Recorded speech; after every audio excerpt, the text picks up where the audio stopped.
Absolutely. Hi, this is Paul, and this is the sort of the latest hot girl of the corner, if you don't know what I mean by hot girl of the corner. And I'm looking at a guy. You haven't been around long enough, but what happens sort of in the TLC every now and then is a new character will come on, and everybody sort of gets fascinated and wants to talk to him right away. And so I guess I'm in that group right now. Daniel, so we're going to get a chance to know Daniel. Seabax sort of randoed him already. And I listened to that, but I've still got questions. So, Daniel, usually what we do here is I'll ask a bunch of really nosy personal questions that you can dodge or answer depending on what you want to do. And then we just go where the conversation takes us. So, Wonderful. all right. So Daniel, we've never spoken before, and my usual question is, tell me about the home you grew up in. And again, Seaback's covered some of that territory, but I tend to pry. So tell me a little bit about that. Tell me about your parents and your growing up years. Well, first off, it is wonderful to be here, Vander Clay. So thank you for having me. And you pry all you like. It's no issue at all. So, we grew up on a Black Angus farm in Virginia. Where we live, my grandparents lived next door, so I could be found on the Wow. porch every afternoon in the summer. My aunt and uncle lived on the other side. So, you could say the old Garner Hamlet. You come up, you get to a dead end road, but you just you get there and some other people. So, grew up there. I'd say, let's see. I spent my childhood lost in the woods. Just walking through the mountains or different things. And one Christmas, maybe when I was 11, my aunt said, you ought to take a photograph of all those places you're going to. So she gave me a camera. Mm. So then I would go and take pictures and started a photography business called Frozen Glory Photography. I did that for like 14 years, frame pictures. School became a way to make money. I'm not sure if you're supposed to do that, but I take orders from teachers and do different pictures. And hey, everyone out there, let me tell you, there's an industry for taking pictures of old barns that mean a lot to families that are kind of falling apart. So taking pictures of old properties, it's a good business. So I did stuff like that for a long time. I would also get lost in the woods coming up with stories for my very long and convoluted sci-fi science fiction series called The Sword of Tribulation that my fifth grade Odyssey teacher told me because she told us to write a story. So I started and it just kept growing and growing and growing. And she's like, you got to finish that. So I worked on it for 11 years. Were So you did that. dispensational? Were you raised in a dispensational church? We are right next to Liberty University. So, I grew up going, I actually met Jerry, Falwell, Mr. Dillard. I grew up meeting with him. He was actually part of the early Thomas Road, really kind of getting it started. I met with him for 10 years every Friday. There was certainly a whole lot of, creationism, left behind, that kind of theology was in the air. I grew up going to the small family Methodist church up the road, Providence, but, that was also kind of just because that's where the family had been going to for a really long time. So did that. I would say in high school, when I discovered there was a car, I would drive over to Thomas Road, but then I would go to Highland Heights. Then I would say a lot of Baptist kind of background, honestly, a lot of Baptists. Um, I definitely, with Mr. Dillard, we just talked theology for hours and hours. Or he would tell me he was an incredible man. He passed 12 or so years ago. So I grew up basically talking to my grandfather about World War II and his stories, and he was an amazing man. I would say, I think I mentioned this to Seabax.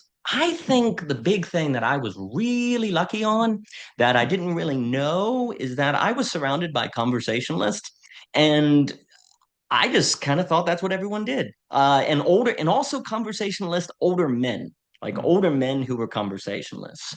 Also, my dad was a football coach. My grandfather he was famous. He was called Big Bob on the Iowa because he would load the bullets into the cannon. So he was huge. Like he was so strong. I don't think he ever lost an arm wrestling match.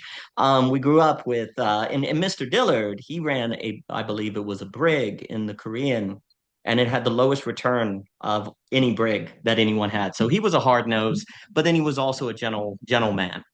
So I had that sort of mixture. My mother was a saint, but she passed a few years ago, but she was an extraordinary woman. I had a really good. I grew up in a really good environment. I Yeah. got a really good card, so Sounds I can't. That's idyllic. all. A It lot of was. I people, I was very think, would blessed. really long to have what you had growing up. Yes. That kind of security. There's a lot of longing for that now. So you talked with Christian Baxter. For those watching, that's Christian Baxter YT. If you want to search for it on YouTube, you can probably find it. He's a important channel in the flotilla. Um, so you talked about basically doing philosophy. The philosophy was just something that you did it with your grandfather, you did it with the friends that you made in the neighborhood. Um, you talked a bit about in your conversation being a little bit angry when you got to college because it sounded like you were formed. You thought that college was going to be this sort of concentrated place where all of those good things that you had informally would then just come about in steroids, and you learned instead that there was a system that was in some ways forefronted over the good things of, let's say, natural philosophy, although that, of course, that term is freighted, but sort of the let's say authentic um, familial philosophy that you were doing. Talk to me about your engagement with that machine, as it were, at college. It was a great question. So let's see. So I ended up going to UVA. So I went there 2007, and I was in Charlottesville till about 2014. That's also where we helped run, and I was the sexton at, and helped run and organize the events at Eunoia, which is Greek for beautiful thing, and happy to discuss that. And that was the old Baptist collegiate ministry that was basically going out. They were going to sell the building and everything, and we had this kind of recovery, I want to say, where we convinced, we had conversations about what could the ministry do to have a new life, and we had this vision of basically, and I'll talk on UVA, on really kind of the intellectual, the artist, and the sexually broken were kind of three kind of specialized areas. That we would really focus on. I'd say there was Schaeffer, Rookmacher, Turner, Hans Balthasar theology, really also taking seriously image of God, like what, and also there was just a kind of a feeling, maybe not, maybe feelings, feelings are good, so a sense that the creative act was quite central to kind of thinking sanctification as distinct from just salvation, like putting them together. But yeah, you get to UVA, and first off, I was like, why all the general classes? I don't like these because it felt kind of, and then I found out there were ways to get out of them. So I was like, there was like all this kind of pre-knowledge you should have had. I didn't know about that. So I was already kind of unhappy. I will say that I did because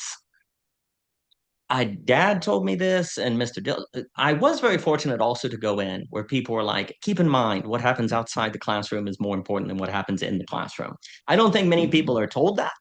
I will say that was very important because then even though the classes did feel, I was like, oh, they're not, there is kind of, it's not really a conversation to see what's going to unfold and what's going to happen and to kind of meet people in their different interests. It became more of a trivia, as Neil Postman would say, who can answer the random question fastest. And that wasn't too great. I also never liked tests. I always preferred papers. I felt like on tests, they were grading you on what you didn't know versus what you did know. And of course, that seemed problematic, even though, because, if there's always way more we don't know than do. And actually, when you get people to kind of bring what they know, you can get, I want to say that dialogue is that kind of emergent result. But there were two things that were very good. Dr. Howard, who's the dentist in town, he told me that I ought to check out the Jefferson Literary and Debating Society, which was a big deal because that's the kind of the oldest continual like literary and debating society in the country, where there really is a focus on writing, reading, and speaking, and really kind of debate and oration. That was a big deal. And then also, really focused on creativity. I definitely looked for people like a Paul Chen, a Vincent Zimmer, a Bernard Hankins, who basically engaged in conversation, not because we're like, we're going to have a good conversation, but because that just is kind of naturally what emerged. It's like C.S. Lewis said, if you go into a discussion looking to have a good conversation, it's bad. You can't do that. You can't plan it. And so I was fortunate to have those encounters, but I did get to the point where I was like, this is dumb. This is ridiculous. Why am I here? This is stupid. To the point where you're like, no, I'm not going to study for that test. I'm just going to work on this paper I want to that's interested on what is beauty, right? Not that I'm telling anyone to do that. A small form of rebellion that was probably not too good. But I did have the great, basically the legendary chief. I call him Chief. He's a very good friend of mine, William Wilson. Basically pulled me aside. He said, "What's going on?" And I was like, "This is stupid." And he's like, "Well, let's actually just focus on like stuff that we're interested in, right?" And he basically Christian vision and literature, Faulkner in the Bible, philosophical theology, Plato, philosophical theology, Aristotle, the history of the modern state. This is an extraordinary man. He's no longer teaching, but his work on Dante is unbelievable. His work on Flannery O'Connor is unbelievable. So I did find a professor that eventually kind of introduced me, and then also, I guess, to close the loop, I started going, oh, there actually are professors here that are not in the machine, if you will, to use that language. There are vegan Goroyans, there are Nimics, there are Wolford, there are people, and if you know who they are and you find them and basically just skip all the way up to the classes where they're teaching what they're exploring. That was also the big deal. Mm. Find the classes where the professors are teaching what they're exploring, like Kevin Hart was working on his theology books and he was teaching on Wallace Stevens. Well, he didn't, you see, the key to that is the professor didn't have preset answers. They were looking for the stuff just like you. And that changed the experience. I'm not anti-university. I am not in the same way I'm not anti-technology, anti-information. The issue is that all structures, whatever language we want to use, they create habits of how they are approached, of which gradually hollow out their soul, if you will. And if you can go into these institutions or these, or use technology in a way that doesn't become an autopilot, that therefore removes the give and take between the participate in the system, then these things can be very good. The problem is, I think our energy saving brain just likes to kind of do the direction, kind of just follow the program. And that's when you get into problematic habits. But I do think universities don't have to go that direction. More to be said, in the same way that technology doesn't have to be used in a way that's dehumanizing, even if they may have a tendency, because they tend to form habits in that direction. Now, that all has to be expanded on, but that's what I would say to the college question. So you did you graduate? Yeah, they didn't even Okay. kick me out. I got through. Okay, you got through. You are married because your Yes. channel is kind of a combination of your and your wife's name. And where did you meet your wife at college or later? We met her in a library. Isn't that romantic? She was sitting in a booth in Clemens, and there we go, back in 2008. And we got married in 2014. Feels like yesterday. We have four children, and we run a wedding venue. So, we just continue the romance. We've done that for 11 years. Worked also at a wholesale and loading trucks in the morning and then building that up in the evening. So, yes, we met at UVA. Okay.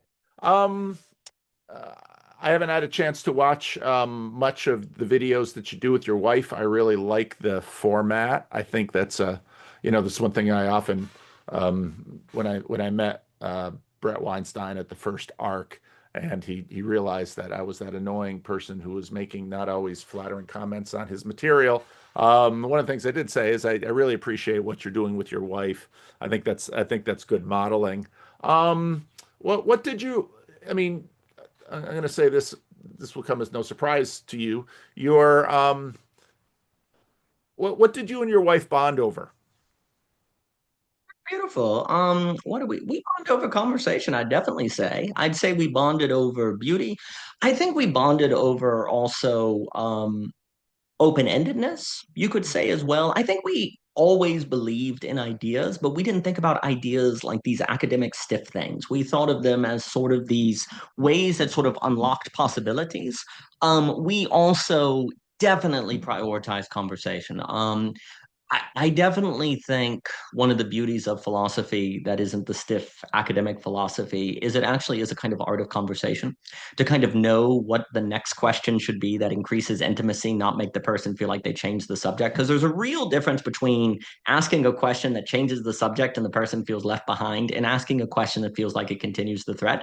When you don't continue the thread, people feel not as intimate. And the funny thing is, there's something about philosophy that can help you continue the thread. And people associate that with going deeper. It just depends on what you mean by going deeper. Deeper can be more specialized and kind of, and there is a certain level where that's going to happen. But there's also a way in which deeper kind of goes with intimacy because deeper creates one of oneness. Like as you go deeper into something, it becomes one of one. And love, in my opinion, well, love has to be particular, ultimately, has to be very definitive. You fall in love with this woman, this Michelle, not a woman or women. It is a radical thisness that creates desire and love and intimacy. And so there's something also about good conversations that tend to have a character of it's irreplaceable. It is the only conversation that will ever be that conversation because of how the threads went this way and they connected with that thing. And no one in the history of the world will ever have that exact conversation. There's a certain definitiveness of it that thus creates intimacy. And I think when you prioritize that in relationships, not only it kind of reaffirms the one of oneness of the person in the engagement of the conversation because it creates this feeling of definitiveness that is a re-participation in that marriage. So we bonded over that. She was an artist, she was a dancer, I was a photographer and a writer. There was a real belief in art. There was a real she was a secretary at the art gallery, and maybe on Friday I'd go over and see her. Just happened to be in the area. You know how that works. We also definitely believed in hosting and gathering friends. We had like a meal every Tuesday where we invited, there was an email and people would all gather and they would do that. So I'd say hosting, conversation, art, creativity, Christianity, the church, like what does it mean to do Christianity? Those were things of bonding. And that's how to answer your question. All right. Now it's interesting to me that I mean, you and your wife clearly deeply Christian. You've been, Christianity has certainly formed and shaped, oh, it seems like almost everything about your life. Um, you've church has always been there, but it strikes me, and please correct me if I'm wrong, it strikes me that church, unlike let's say you didn't decide to be a pastor. You're involved in ministry, but not clergy. You're running a wedding venue. It seems like there's a fair amount of church adjacentness in your story. Is that fair? And why do you think your story is sort of rolled out that way? Interesting question. I would definitely say church adjacent is fair. There's a few things where I did buy the premise that everything is good if created by God, if brought in a spirit of thanksgiving, kind of in that Galatian sort of notion, and an idea that everything was created is good if in the right order, with that kind of Augustine notion and different things. Not that I would have put those into terms, but there was also I Uh-oh. Let's see. must somehow participate in God. Everything that's created must somehow some sort of relation with God. The question is simply how. And even if, because obviously people were talking about sort of the fall and things like that, but even if it was fallen, that very fallenness would somehow kind of point beyond itself in some sort of way. That was probably deeply informed as well by writing and engaging in creativity. I'm always very interested in what I call the phenomenology of the artist. And what I mean by that is the experience of the creative act itself, not merely the creative product like the book or something, but what it is like to write a story. And the weird thing of when you're writing a story, you're both here and there at the same time. You're both thinking the present and the future at the same time. You can't say your location is here. Your location is this radical doubleness. And also when you write a story, it's you and not you at the same time. So you occupy, I suppose, Andrew Luber introduced me to William Desmond, who he sat in a number of his classes. And I know Desmond talks a lot about metaxis, the between space. Certainly the between space to me was like, oh, there's something very organic and alive here. And I suppose I would say that listening to your wonderful question, there's a certain intuition to the metaxis, to the between space in a lot of different areas, because I did certainly feel as if you became an official pastor, for example, you could be captured by the institutional incentives and the culture and different things. The fine line I've always tried to walk and think, and I suppose a lot of belonging again is out of this, is you can't have a between space if you don't have the institution and the non-institution, if you will, right? Like you can't have a between unless there are points, right? So you need the points, and the between somehow affords the points, but it's also not better than the points. So I think also it's not that I ever said I wouldn't be a pastor or I wouldn't be involved. I suppose just in the stumbling of following Holy Spirit best I can in an imperfect way, ended up in those various metaxas. I did think, I guess, as I went along, there wasn't more, I suppose, of a sense that these kind of adjacent spaces really matter because that's where people tend to get lost, if you will, is when they're not at the church, like, and that those spaces really impact how people come into the church, how they come into art. And so they've been very important to me. Not that I've ever, I think I did. Let me answer your question this way. I think from doing so much of the creative act, so then having a habit of living in a between space that perhaps subconsciously formed me toward between spaces, where what you're doing is Christian, but also not easily explained as Christian. And I guess I got habituated to that because it's hard to. You really can't explain writing a story. You have to do it to get it. You can explain it, but you also can't at the same time. I suppose that perhaps habituated me toward those directions. Talk to me a little bit about the relationship. Now, some of the names that you dropped, especially Rookmacher. Byrne Power is probably going to watch this and he's going to be extremely happy about that because Rookmacher spent a fair amount of time at L'Abri, and a bunch of his talks from L'Abri are recorded, and Byrne has had a chance to I think he got the rights to be able to use some of those talks.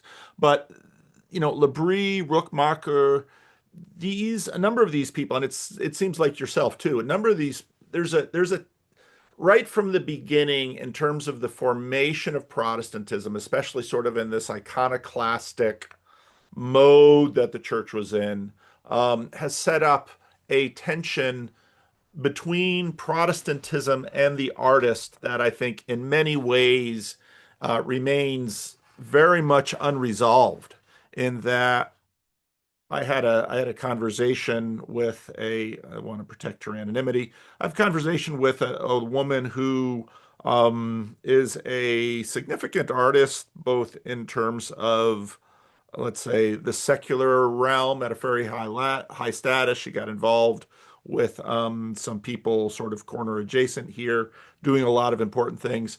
And one of the things, she grew up Anglican, but one of the things when she was sort of got to a point where she was looking for her home, she settled in Orthodoxy, and I've seen a lot of people settle in Catholicism. A lot of artists settle in Catholicism and Orthodoxy, and not Protestantism, because they have an intuitive sense, and I think quite correctly, that that's going to be tough sledding because of some of these formational things that happened in the early levels of Protestantism. So while again, you've sort of maintained your space in church adjacent spaces, also deeply Protestant spaces. And again, it strikes me talking to you and just having a cursory understanding of your project. Again, very engaged in the artistic. So talk to me a little bit about how you navigate this tension with Protestantism and the artistic. Oh, well, that's like the defining tension, definitely, of Eunoia. And when we started to go in the art direction, there was a lot of people who were upset or like, what does this have to do with Christianity? And aren't you just drawing attention to yourself? Like, to get into the weeds a little bit on that, I will also note before I forget, I think maybe also the adjacent spaces, when you come from a farm, small town USA, and you go to UVA and you're kind of blue collar, your parents are blue collar, all you do is blue collar, there is also a kind of, oh, that's not what everyone does. Oh, so there's also that. My grandfather started an electric company. So I think that's two part of it actually as I'm thinking about it. Anyway, to your question. One of the reasons why we felt like a ministry the Rookmacher is a big deal. Michelle and I actually have a conversation on Rookmacher, and she did a series of recordings that are on Spotify about Rookmacher's book. He's very important Um, Also, too, at UVA, I will say there's the Christian Studies Center, there was the Advanced Cultural Institute, and there are people like Yoder or Hunter and Bill Wilder over there. These are all people also concerned. I will say they were definitely in the stream of Keller, the new reform, that movement that you talk about very often, right? And also, it was very interesting at Unoya back then. There were a lot of people interested in the emergent church. You had Peter Rollins that were coming through early. You had obviously people thinking the emergent church. You also had the international arts movement. We went to a conference in New York with Magimoto, the painter, fascinating individual. So there were these tensions between the new reform, like the Keller, the emergent, and existing in that tension. Also, this is occurring in Charlottesville, Virginia, which, as we all know now, you can't use that name without talking about the March for the Right, the Nazis, and all of those different things, which was a devastating occurrence. And that's also part of this kind of narrative as well, because you're in the middle of those different tensions. And you also have Vinegar Hill, you have the racism, you have the redlining, all of those things are kind of bubbling over. And also critically with Charlottesville, Virginia, you could argue Charlottesville almost kind of draws the line between the South and North of the Hmm. United States of Americas, which are kind of different cultures. It's like the Civil War, like kind of continuant there. Yeah. And I actually think it would be a large claim that basically, and Wilson would say this, that basically we've never thought through the tension of the American Civil War and actually what happened there, and we're still actually that's just coming back around, actually, and we're having to revisit that, and that's a giant claim, have to be justified, but that's also part of the metaxas, perhaps. Anyway, um, so you would have people come in and you would have an artist that feels like, I really feel like God has put on my heart to do a story, to be a writer, but do I have to have my characters explicitly Christian? Can you have violence in it? Can you have sex? What can you talk about? Like, right? If I have a violent character, am I emboldening evil? Am I praising it? Am I being egotistical, right? You had this movement where it seemed as if it was people were kind of led to believe that if they were mediocre, it was holy. Because if you're excellent, you're drawing attention to you and not to God. And so mediocrity is good, right? And you had these artists who were just like, no, I really want to be excellent, dang it. Like, we really want to seek excellence. But if you got to seek excellence, you're going to spend a lot of time alone in the studio. And shouldn't you be doing community? And aren't you being self centered and you're not spreading the gospel? So you had a lot of deep psychological tensions all the way down. That also, for me, this is important. When you do art in this way, the mind body split goes away in the sense. Now, I will defend Descartes. Pavio is very good on Descartes. Dimitri, I think there's some readings of Descartes that have this kind of idea of this hard dualism, and you can kind of, not, but there's no doubt that there has been a version of Descartes that has kind of permeated the culture, right? Harold Bloom always says misreadings are just as important as the true readings. And that's true. But anyway, but what happens in the creative act is you see how the choice of what you're going to include in your art impacts what you're thinking about at dinner, and that impacts what your heart feels because you chose not to make a character explicitly Christian. So later that night, you're feeling guilty about it, and then you feel bad, and the next day, you don't even want to work on your art. So, it brings the entire person together in those little decisions. And also, here's the key. You could just say to people, no, don't worry about it. God, all things are no. You just can't, you're just pouring in from the top some therapeutic speech to make them sound good. No, we actually have to do a Bible study. Like, we actually have to go into the theology and it's like, okay, well, let's try to figure this out, right? And not do it in a way that's just wish fulfillment. Maybe we just want to believe it's okay to have a story that's not explicitly Christian, but is that justified or not? So really going into the weeds of that. Obviously, people like C.S. Lewis are going to come up. People, Tolkien's coming up, of course, T.S. Eliot, but Rookmaaker and then Schaeffer as well, but notably Rookmaaker with the layer. There's really this kind of emphasis as well that to make a kind of claim is you're already engaged in kind of artistry, if you will, because reality, that famous idea that reality is fact plus meaning. Okay, reality is fact plus meaning. So if it's fact plus meaning, where's the meaning come from? There's a certain creative act. There's a certain participation in this, right? There's a lot more to be said on that. I just, but I'll pause. I want to agree with you that this has been particularly difficult in Protestantism. I think, though, why I stick with Protestant, and don't get me wrong, I have a lot of admiration for Catholicism. I have a lot. Vegan Goroyan was a teacher of mine who is East Orthodox, and he's really pioneering a lot of Berjayev. He's really bringing in a lot of these in the early 2010s, and I highly suggest to everyone watching this. I adore Vegan Goroyan. He's an amazing person, so I suggest all of his work. He has all these lectures on fairy tales and the Brothers Grimm and all of that. They're amazing, but these had better traditions of kind of maintaining the creative act. My sympathies for Protestantism go up when you see the effort to not avoid the political questions and engagement in power and money and all of those. And that is where you had this movement, I think, to this tension of maintaining a certain sort of doctrinal purity in the midst of those things so that you were not corrupted. And I do think Protestantism has space for creative life and thinking that. I don't think it's by chance that there was a massive growth of the Pentecostal church that occurred, because that's part of hunger for this creativity and this living God. That I think a whole lot of the Protestant church, a whole lot of the Pentecostal movement comes from the Protestant side, right? And that's coming in, right? And I have a lot of sympathies toward Pentecostalism. But that tension that is also dealing with involvement in the political, in the economic, without perhaps going in the direction of, well, you do get a form, obviously, of Protestantism that's much more isolationist and separate, but not all of it, right? And I think that is the milieu, if you will, of the tension and problems we're wrestling with right now. And I suppose I have a desire, or some sort of pull in the direction of where the tension is, some sort of pull to that. So I'll pause there.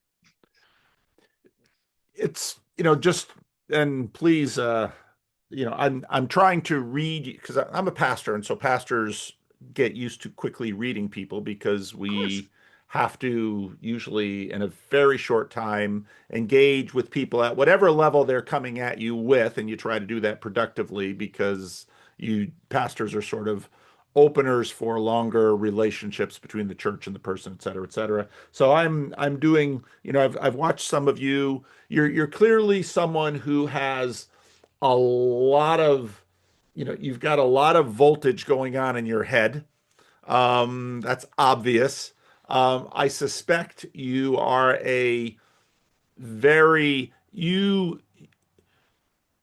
are coming up with more ideas than you have time or audience to lay them out to. Um, And, often, as you said, I really liked how you talked about the fact that you found teachers at university who were teaching what they were exploring. That's a really good, for someone who is looking for a better university experience, that is a really good sort of flag to give them, say, look for those people and follow them because you will learn their craft by watching them do it instead of teaching the general ed thing that, you've got to teach your introduction to Plato. You've got to teach all of those 101 classes because people need the steps up. But there's that. So now with you, you've mentioned photography. You've mentioned this parachurch campus ministry. You've mentioned you have a wedding venue, which here in Northern California, there are just bunches of marginal farms, ranches in the foothills, and so much farming has either gone to mega industrial or sort of hobby farms. And so then, wedding venue is one of the ways that hobby farms can hopefully pay the mortgage and the fire insurance up in Northern California. You've got a YouTube channel. You've mentioned writing. Um, Talk to me a little bit about where all this voltage and bandwidth goes because I know a lot of, so this little corner of the internet attracts people like you, people who are sort of in between spaces because they've got artistic, academic, religious interests. They're working a day job. They they at least aspire to or have a family. They and in some ways, part of the reason this little corner has found itself is because it's sort of become a commons for this type of individual. It gives them a chance for conversation. It gives them a chance to put things out into the world and maybe get some feedback. So talk to me about how you've shaped again your life for this. Because again, as I listen to you, I think you have a lot of what a lot of the people in the corner would love to have. You had good, you had a good family history, you had a good community around you, you had good mentors helping you to sort of find your way through college. You were able to establish a kind of vocation that you can afford a wife and four children, but you've also got time to do photography and writing and YouTube. So talk to me about how the shape of your vocation emerged, and maybe give some corner citizens some of the wisdom that you've accumulated in putting this life together. That is an excellent question. So first, it should be noted, it's not like I right now do the photography business. I did that for 11 years, but Right. actually that's I think part of what I want to say is that there's also something about doing a lot and then determining what you need to focus on and being okay with letting things go, actually. Because I actually think even though I don't do photography anymore, I actually, in a way, still do it because I bring what I learned into how I think about things, how I write, how I actually prioritize the image, if you will, like the experience of an image, right? I also, we do piano. We have a method of learning piano that is Right. pattern based. We try to teach improvisation. That's a lot of fun.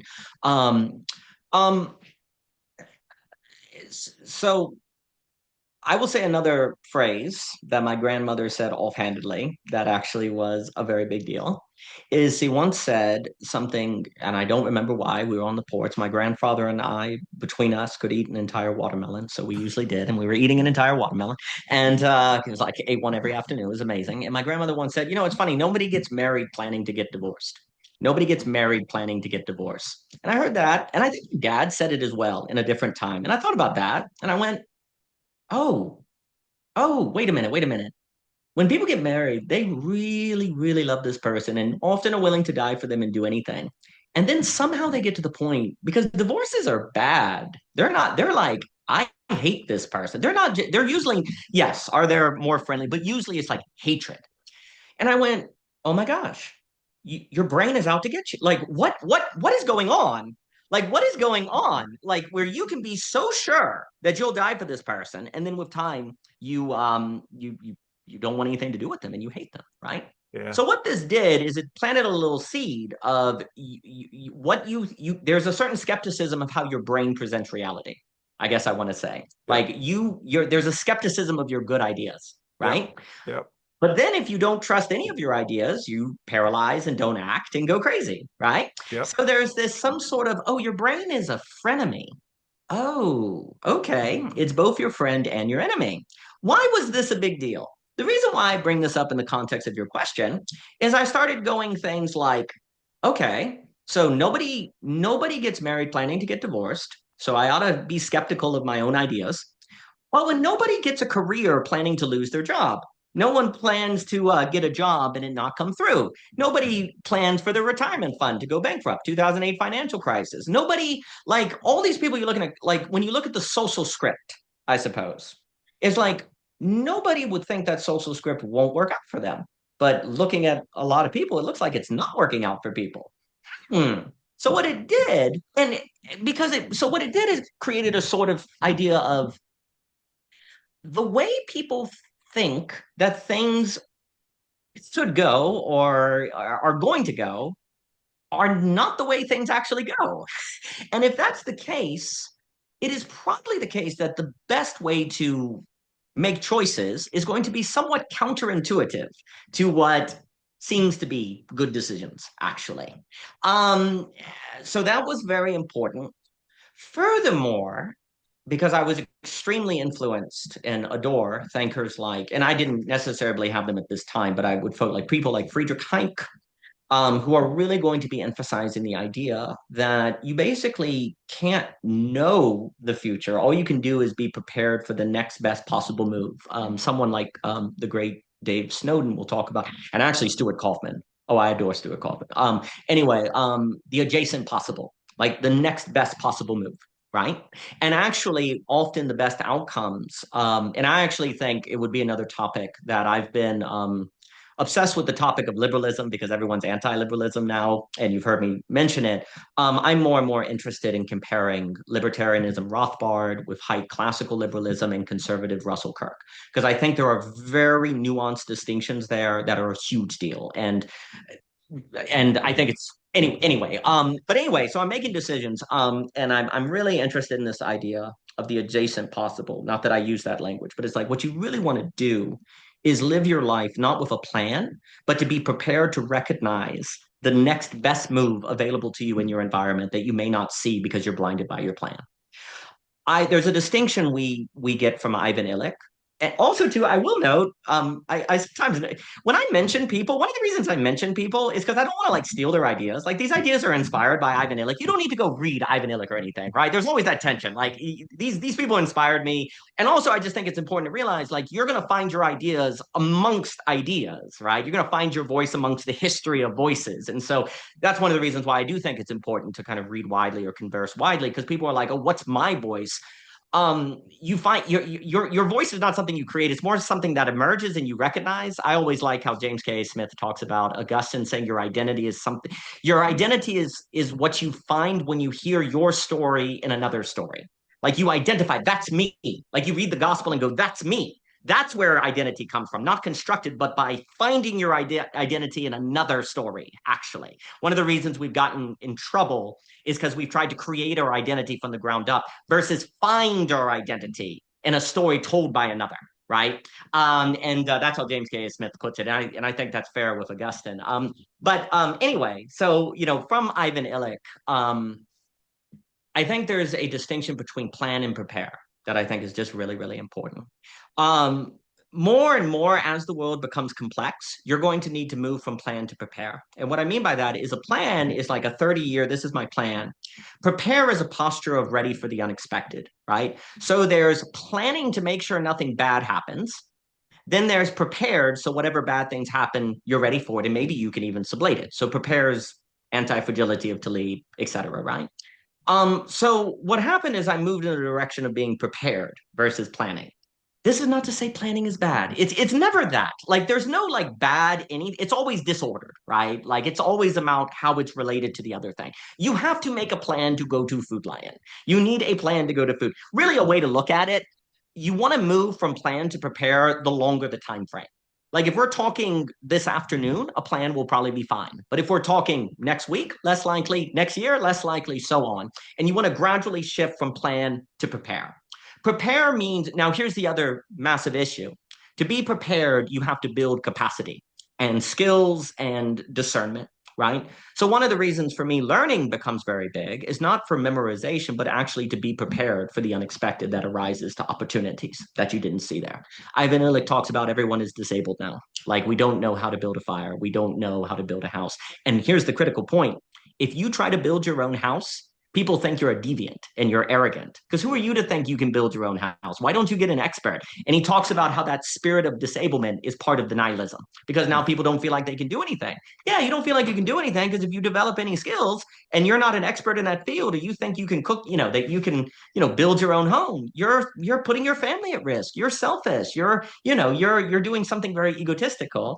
And so in that way, there's a certain disablement logic that can happen when capitalism becomes reliant on an expert class. And that becomes, and it's like, why would you learn to build your house if you're not going to, that's not going to be your expertise or your job. In fact, it's a kind of deviance. Now, this may sound like it always is very tricky because now that sounds anti-capitalist. And the issue is without capitalism, we don't have the great enrichment of Dietrich McCloskey. So this isn't anti-capitalism. And now everyone's anti-capitalism. We have trouble. But then you have corporatism and crony capitalism. And it all becomes fun. Anyway, I become very focused on prepared. So this is what I would say to your question. Instead of saying I'm going to be a pastor or I'm going to be a lawyer, instead what you do is you focus on your ability to have skills, discern, make good choices Oh my goodness. Forrest Landry emphasizes choices. One's life may be like ultimately take the shape of five or six really important decisions, not thousands, five or six. Yeah. And I also read a lot of the CEOs, and a lot of them say, oh, my job is to make like six really good decisions a year. Oh, not to like work every single day, 24/7. Like, no, no, no, no. Actually, all that work you every day doesn't really matter if you don't make really good decisions when it counts. And it's not that many good decisions. So I Yeah. focused on that. And I can keep talking, but I'm going to pause and say that this is kind of the heuristic by which I am making decisions. And I'm happy to go into detail on what that looked like. But I'm thinking more about prepared instead of planned and Yeah. looking for value opportunities that people don't tend to recognize because it's outside of the social script. Yep. And so they get forgotten. Yep. So talk to me about now you're not that old. So talk to me about some of the decisions that you made that were good decisions and why. Marrying Michelle. That was a good one. So also that was the best one. Second, making the decision Well, to let's make let's not sure why her? Okay, because again, there's a lot of single guys in the corner. Um, most of them, a lot of them don't have a lot of options. But why her? And why did she agree to marry you? now, first off, I always thought it was very, I had just a kind of an idea that it was very dangerous to basically idealize marriage because you also saw people getting married and it was in trouble. And basically, I did have perhaps a good or bad idea that if God wanted me to get married, then that would there would be a way where if I was open and paying attention, that could occur. But Yeah, I also found it very important to not being like after like with kind of assumptions or leading with assumptions or anything, yeah, right? yeah, So I did not ask myself the question, oh, am I going to marry this girl? Am I going to do those things? And because remember, I am thinking in terms of prepared. yeah, So and prepared also means you're comparing qualitative experience. So when I would talk to Michelle, time would pass very quickly. It was self-forgetful. Also, there was a genuine interest. Also, there was easy laughter, easy smiling, easy sort of engagement. yeah, Now, these are, you can't fake that, right? yeah, Now, also, too, here's the other issue. I always thought it was really important. Now, I'm not saying this is right. No, I'm not saying this is right. I'm just saying this is what I did. yeah, I also thought it was very important to not lead like to too early say something like, do you want to date or anything like that. mm, The reason yeah, why I think that's really important is because once you do that, it enters a performative space and it becomes more difficult to tell the signal through the noise, right? Because when is it just performing to the role and when is it the genuine person? So yeah, Michelle and I were certainly, I mean, we were quote unquote friends for a very, very long time. Also, too, if Michelle was the one, then there would be a certain attraction that would naturally occur without capture. That the person would just happen to come by, or happen to come by to see you, right? As opposed to an obligation of we have dinner at 5, you want to go out at 5, right? So yep, there's a certain testing that is going on. But why are you testing is because there's an intuition that this girl is different. Okay, so there's an intuition that this girl is different. I'm not gonna now there's always that weird sort of, oh, is there like a light that comes from the church window and say that this is the one? I think there is a little bit of retrospective mysticism that can be added to these sort of things. Now, I think God can work in many different ways, so I'm not going to say that never occurs, but I also don't want to say it must occur that way, right? Because there's always that danger. But I do think there can be an intuition, if you will. And I do believe in intuition. Now, what we mean by that, we have to explain. But it's like, oh, there seems to be something different in the qualitative experience of this person. They also are basically just very, that Timothy Keller term, self-forgetful. It's not that they're trying to make a point to be, I'm nothing, selfless, like that kind of performative selflessness. It just naturally occurred. That's really important. And also very focused on, well, family, cry, like all of those, not showy or different things. So to me, I think those kind of there's on the question of choice as well, like why it ultimately is a good choice. Like again, I have in my background that lots of people make bad choices, but by definition, nobody thinks they're making a bad choice when they make a bad choice, right? So I'm also kind of saying, well, maybe I'm just deluded. Maybe I'm just imagining all of this. So I'm thinking in terms of how do I increase the probability that this is a signal versus noise, right? And what I guess the advice I would say give to people that I think is helpful is do your very best to create environments and situations that increase the probability you get a signal versus noise. Hmm. Now, I think that becomes very difficult for people because they're nervous. What if she gets away? What if we lose it? Like there's this kind of like nervousness that happens. And I don't want to say there's no wisdom to that, but the one who fears cannot be made perfect in love. And there is always that anxiety that, because here's the thing. Okay, let's say in that anxiety and nervousness, you get married and you end up in one of those people who are in a bad situation. And please note, we should not assume that all the marriages that don't get divorced are happy. We should not assume that. I would say that joy in this life is hard earned. So you really want to get a good signal and also to trust in that process and that choice develops with the process. Now, more can be said on that, but I'll stop there. Well, tell me about another choice that you made that and how you made it that you think was one of these five or six choices. I chose not to. I very, very intentionally decided that the ways that I would make money would not really involve, I want to say, my inner life or mind, that it would be Hmm. manual labor and physical. I will say actually, there's a few things with that. And the reason why is first off, I mean, this is how I thought about it. I was like, well, if I'm going to give over my inner life, which is what kind of creates possibility, it's discerning, it can come up with new ideas, then I'm going to need to be paid really, really high to do that, right? And of course, there are people who do that and they're happy, and that's perfectly fine. But I also was like, the payment would have to be very, very high. Because that would like you would be thinking about work all the time, right? So you wouldn't be able to do your creative writing. You wouldn't be able to do your stories or different things. So I really said, I'm going to look for jobs where I get paid for the use of, dare I say, my body or my hands, because as you're unloading a truck, you can be thinking about whatever you like. You can be writing your stories, right? So you're not giving over your brain, right? Same goes with, I'm usually on the weekends, I'm unfolding chairs at a venue. You're doing a lot of manual labor, I'm managing the events, but you see, and yes, when you run a place, there obviously is stresses that come with how in the world are we going to, you know, melt the ice outside in time for tours or whatever. Of course.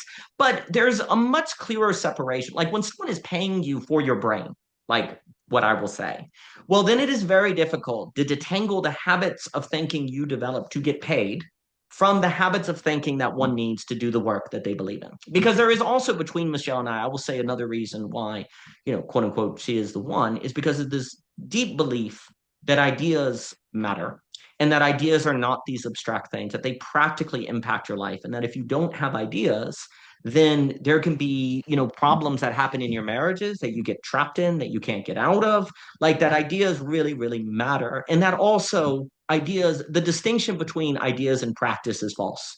All practice is with a notion of what you think is practical. And so we really believe in the life of the mind. Also, though, not because, like, another thing, too, I should just note like if you don't have ideas, you don't have self-defense. If someone comes along and says X and you don't have self-defense, they're just going to sweep you away. Like a lot of I would say we are motivated and I'll continue with the question you asked. We're extremely motivated by the tradition of philosophy, Pythagoreanism, and I can't even say the word. I'm terrible at some words, so I apologize. But It's that's because big you for read David them. Hume. Yeah, well, you're kind. You're kind. Which is continued in David Hume, who I do think I follow Norman Kim Smith and Donald Livingston for Hume. I do strongly think David Hume is like radically misread. He is not an empiricist. That word doesn't even exist. His entire philosophy believes the classical notion that the biggest problem of philosophy is philosophy. That philosophy actually is almost a mental virus if you're not careful that will destroy you. But the only way you fight philosophy is with philosophy because you need ideas to keep ideas from destroying you. And that this very paradoxical wrestling match is at the heart of what it means to be human. And I think actually, honestly, this bore out in my experience of the church, because when you had all of these political ideas, all of these things coming in, the church couldn't defend itself. And so it swept in and ate it alive because it had no self-defense. Philosophy is strongly tied to self-defense. It is strong in my defining of it. It is strongly tied to friendship. It is in the Cicero, Aristotelian sense, it is strongly to self-defense. It is strongly tied to you conditioning yourself to experience beauty. It is strongly tied to the ability to make good choices. Philosophy is incredibly practical, but it is hard to get there because it is so coded in crystalline structures or whatever. Really, the counter enlightenment is my love. The modern counter enlightenment. You could say Hike and people like that. Um, anyway, so also too, since I had this kind of sense that ideas need to serve practice in the body, I wanted to make sure that there was this ability to kind of think about what I was doing and to separate how my mind was acting from what I was doing to get paid, precisely to maintain a posture of self-defense and a posture also of discernment of opportunity. So I unloaded trucks. I've always done, venue. I don't get paid to do academic work or anything like that. Am I saying that academic work is bad or that people should not do it? I would never say that. I'm just saying for me. Also, too, I would say a very good decision was basically not pursuing, I want to say status, honestly, because, we live in, small town USA. When we moved here in 2014, all you ever heard from people is you're wasting your potential. You're never going to amount to anything. You're going to get married, have kids, and that's going to be your life. And I actually think, I will note, I think like it's hard to state how back then, how strong the spirits against not going to New York, not getting a white collar job. Like now people are cool with it. They were not cool with it back then. And actually, the problem is like, there's also this problem in life where what turns out to have been the best decision happens retrospectively. And you had to have done it when it was a bad decision, Yes, right? yes, yes. And that's where my grandmother saying nobody gets married, planning to get divorced was a big Yeah, deal. yeah, So being okay with small town USA and doing jobs that were wasting your potential, I think was yeah. also very important. Wow. That's really good. That's really good. How you were unusual coming into the TLC. Most of the time, what sort of has happened with the flotilla is that someone usually finds me through Peugeot slash Peter, the Peugeot Peterson pipeline. They see that, unlike sort of general YouTube watcherdom, that there's a space in here for participation, and that grabs a certain number of people, and then they start a YouTube channel. I mean, even Karen Wong, she came in early. She's like, she was an artist already. She was a retired housewife, mother. She had been a politician. Karen lived a very interesting life, and she's like, well, what should I do? I said, well, I don't know. I was just, I sort of stumbled into YouTube accidentally in the way that I use it. I had, used it for the Freddie and Paul show. And then I was frustrated because I couldn't find conversation partners in my world that thought what was happening around Jordan Peterson was of importance. And so I sort of reached out to the internet and the internet reached back. Maybe the abyss talked back. And so what we sort of created is this little space. And then people start a YouTube channel like Christian Baxter, start playing with things and doing conversations. You had a little bit of something going before, though.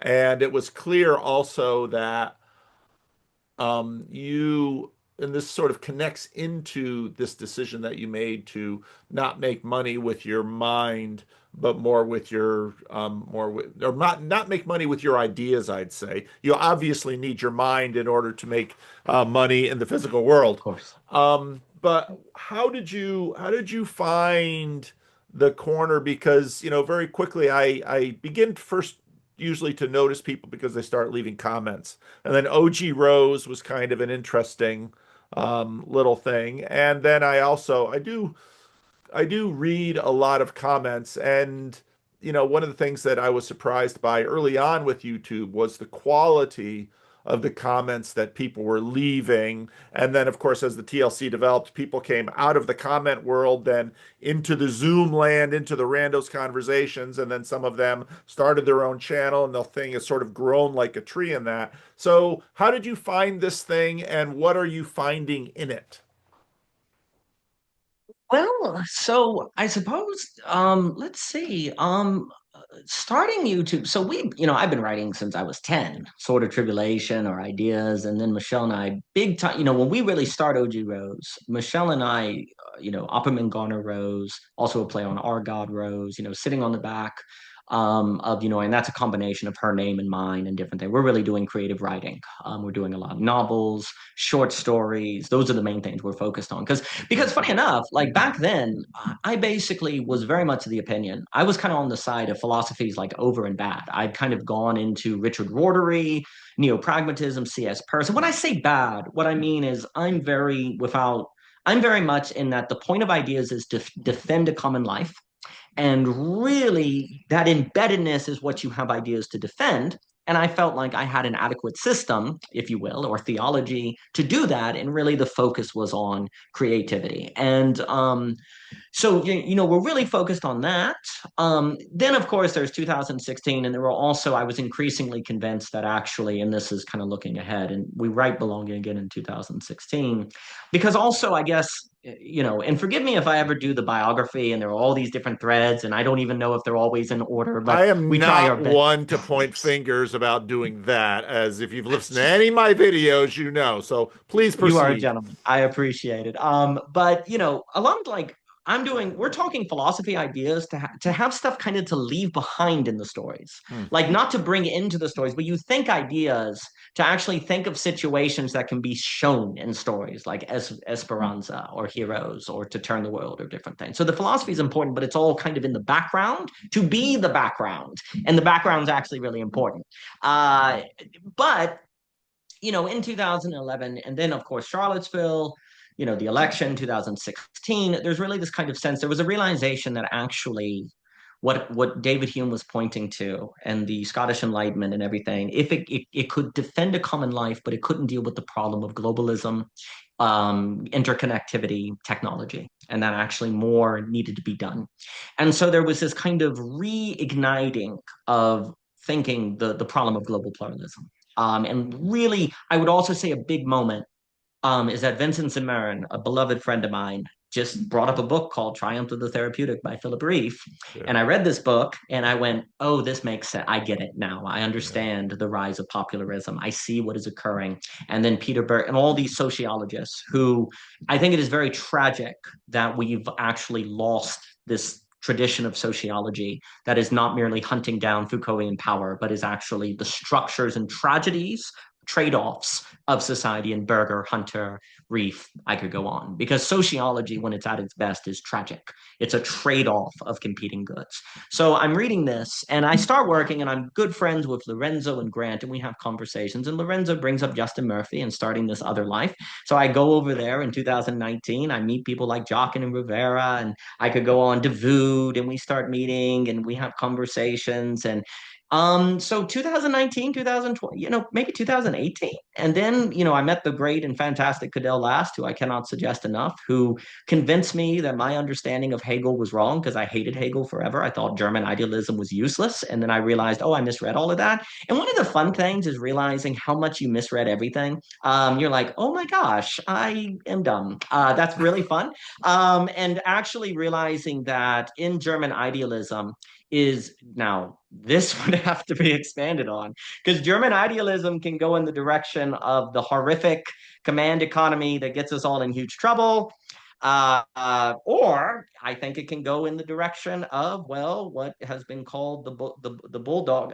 Lena Anderson talks about the Nordic bulldog, the bulldog education that it can go in that direction. And Lena Anderson's work on the Nordic secret is really important.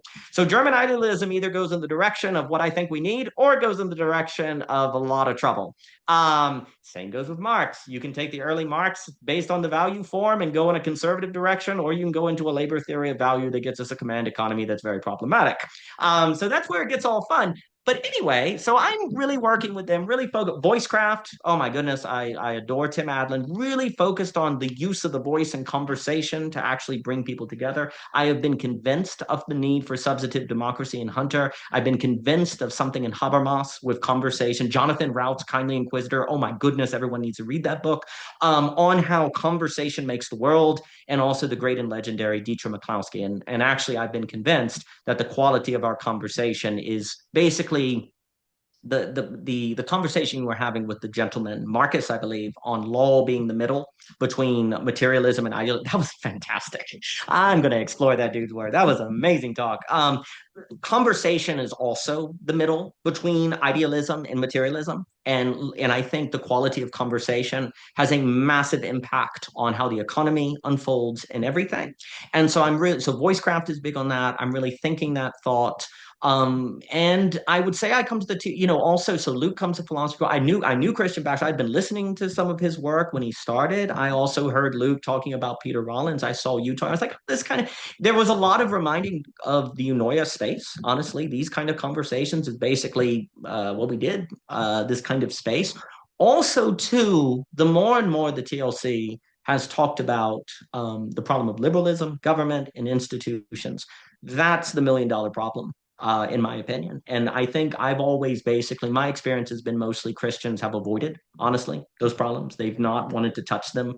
And I think if we don't touch them, we're in massive trouble. I don't think it's simple. I think it's very difficult, but it's what needs to be wrestled with. And I think when we think about what we don't know how to solve, like you don't think when you just think what you know the answer to. That's just map creation. That's just consistency. But so I would say also, I believe in this kind of I strongly believe in this kind of, I want to say, to use from a character's language, this kind of milieu of Christian theology and thought. I really believe in it, what you've called the metagelical. We did not use terms like metagelical, but we absolutely had Catholic, Orthodox, Protestants. Orthodoxy was growing in that space, Yeah. atheist, Hindu, or art. And so I really believe in that and have seen that. I'm sure I could say more, but Yeah. that's what I'll No, say for that's now. that's helpful. That's helpful. Now I've pestered you for an hour and 15 minutes or so. We had You a have few not minutes. pestered me in the slightest. Oh, I anything you'd like to ask or pursue? I don't want to just drive it all, but what what would you like to ask or pursue? Mean, I would like to ask what you think the most pressing issue is in, like, for Christians to think and take on that they haven't wanted to think or take on, like how you would Mm, actually frame that. If you would, I often think about liberalism and what liberalism is, and now we have this. Like, I'm listening to Dugan and Nick Land saying liberalism has failed and people are becoming anti-liberalism. yeah, I that would be a very important discussion on what exactly. I don't even know if we know what liberalism is, yeah, honestly. I yeah. think we go there. So I think about that, but I'd be curious on what you kind of see as maybe the fault line or the crux to what needs to be taken on. Well, I'm really attracted to a lot of what you've thrown out in this conversation, and I think it's really helpful. Part of part of my conviction for a very long time, even though sort of by inheritance, I don't come from farmers, I come from pastors, um, is that the lines of separation that the church has sort of forefronted weren't actually the lines that were governing the the living of most of the people. And I mean, the church understandably has these categories of churched and unchurched, Christian and non-Christian.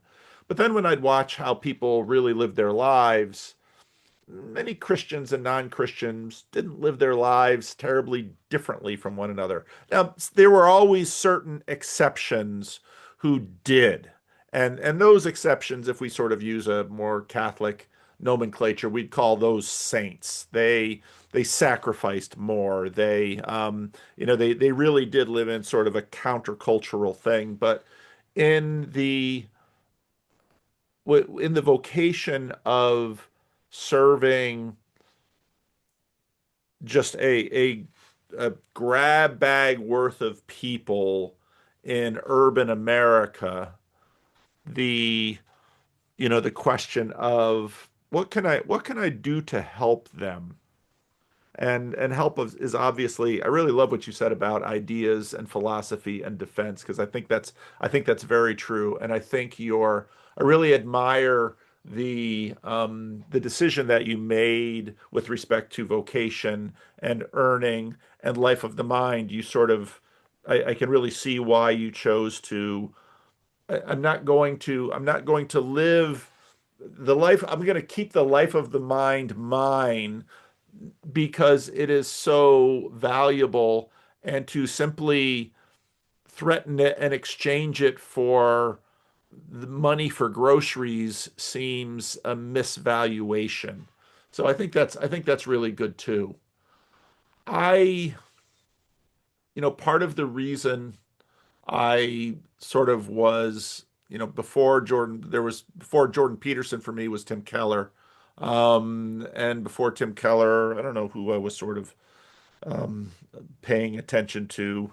But I wanted to figure out how to be helpful for people in within the vocation that I had. And that's remarkably difficult. Now, on a one-on-one, even on a one-on-one thing, like one of the homeless guys that I've known for years is back in the neighborhood and he's back being homeless.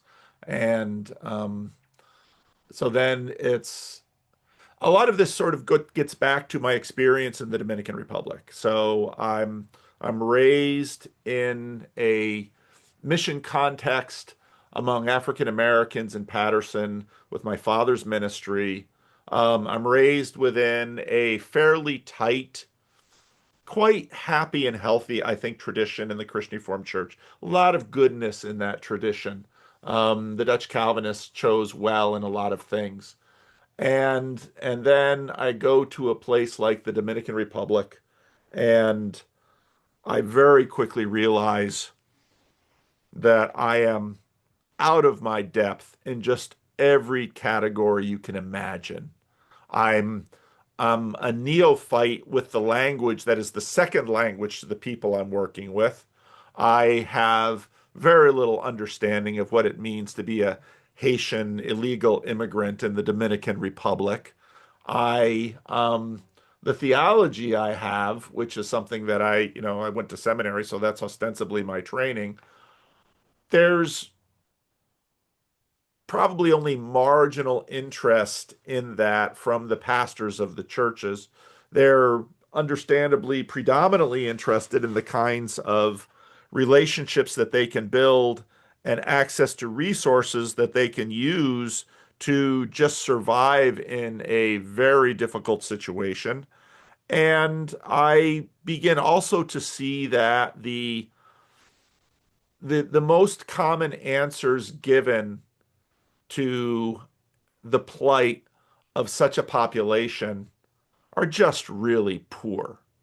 Um, Almost all of the ways of remediation had such horrible trade-offs. I mean, you could take the brightest and the best in that little community, intensively train them in what we have, and what you will tend to get is perhaps a really good director of an NGO funneling North American resources into that little community.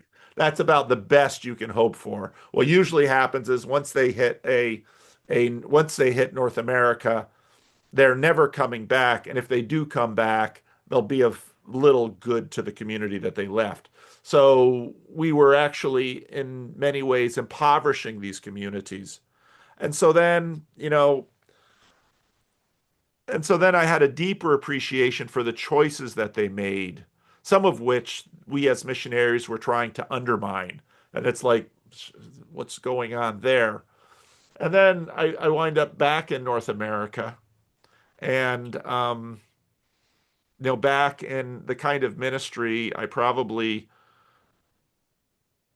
consciously never wanted to pursue, which is a ministry similar to what my father did, but then discovering that I really enjoyed it, really loved it. But at the same time, it was in a time and space where no matter we all the evangelicals had all of these solutions on the shelf to the decline and dechurching of America. And one by one, I would pull those solutions off the shelf and try to apply them. And, none of them fit. And I got to the point eventually of stopping that because I realized actually um, I was just bothering people that didn't need to be bothered, and resigning myself to the fact that this community was going to go through a natural life cycle, and I would probably ride it to the end, and then we'll see what happens next. And that's sort of where we're at now, not understanding what YouTube would bring. But I think a lot of what you've distilled in this conversation has been really good wisdom in terms of preparing instead of planning, in terms of those big making those big decisions instead of imagining that you just have to micromanage all of the little things. I think you have received from the people who formed you, a lot of good wisdom, and I can see that wisdom, played out in a lot of what had formed me and in a lot of what I've learned. And so, when I made the Jordan Peterson video and people started coming to me from the internet, I did what I had seen my father do. And I did probably the only first do no harm thing I could think of, which was as best I can, one at a time, listen to them and treat them like a human being. I, you know, it was hopeless to try to corral them in some way. And there was a lot of expectation that I would somehow corral these people and create from them a platform that I would stand upon them and work myself up a status hierarchy. And part of what I had lived and seen, that was just part of that. Obviously, there's attractions to it, but another part of it was just revolting to me because I couldn't live with becoming the kind of person that I had seen who had done that. So I, the as Luke says often, I think he's right. The Randos conversations were sort of the heart of this thing, where we hopefully tried to develop a culture where, in the midst of a digital commons, we could treat each other like human beings with dignity, image bearers of God. The monologue videos, what Grimgr is called homeroom, that developed partly out of the loneliness of a life of a mind where, on one hand, does a pastor derive his bread from his mind? Sort of, because we do preach sermons and we are stewards of a tradition. But a lot of pastoral work is listening to the thoughts of others and caring for them, often in very physical ways. And so when you talk about every time I have to move tables and set up chairs and we have, new people coming into the church, I say, well, I'm going to introduce you to the work of the Lord, setting up chairs and moving tables, because the church in Patterson that I grew up in, because I was the boy of the family, my father and I would lug chairs and tables up and down from room to room and set up spaces. And that's what pastors do, is we sort of create spaces and then look out for wolves. And so in some ways that is what happened. And then YouTube or Substack, I just wanted to I just wanted to see if anybody would listen and engage with the life of the mind stuff, and to my delight discovered that others did, and it's been fun. Thank you for sharing all that, Paul Vanderklay. That was wonderful. I'm very taken by how you were describing how help isn't always helpful. And for me, I do want to, one of the reasons why focusing on these artists was also a big deal is because there was this kind of idea that they weren't getting the help they needed in the place of help, if you will. Yeah, And that, as you were speaking, there is something about what do you do? What do you do if the places that people are supposed to go for healing seem to wound them? yeah, Because those people don't have anywhere to go then yeah, unless they individualize, and then we get the individualism that's very problematic. I think I've spoken about global hikimorism. I think what we see in Japan is actually spreading around the world in incels in different forms, because why bother with the other if all the other does is hurt me, and yeah, then as they hurt me they tell me they're helping me. yeah, um, what you were speaking about aid, I have a wonderful friend, Betsy Henderson, and she had done work in Africa. And you have economists like Disa Moya who will talk about how aid backfires and things like that. But you see, like as you're speaking too, because I think what you said was just very, very important. If help isn't always helpful, then does that mean we should do what we don't think is help? No, that wouldn't work. So you've right there got the problem, right? Like we as human beings, and I got from Augustine, and maybe it's just a misreading, but this is how I got it from Augustine, is that there's no such thing as a bad intention. If you intend it, you must think it's good. So bad intentions are fake. And when we say that person has bad intentions, we cannot be describing how they experience the world. There are only good intentions. What Augustine's like, you must attend the good, intend the good. If you want to murder that person, you think it's good to murder them, right? And this is actually why it would be a larger question. Trying to deal with the problem of difference by the good might be problematic because good is the very relativizing factor. That's mm, why we need to move toward the beautiful. Now, what we mean by the beautiful, that would be things. But anyway, if help isn't always helpful, then we have to be skeptical of what we think is help. yeah, And that means we have to think. That means you require a life of the mind. Oh, and by yeah, the way, there's this could go on forever because if help isn't always helpful, so you think, well, this is real help. Well, that might be another level and another level and another level.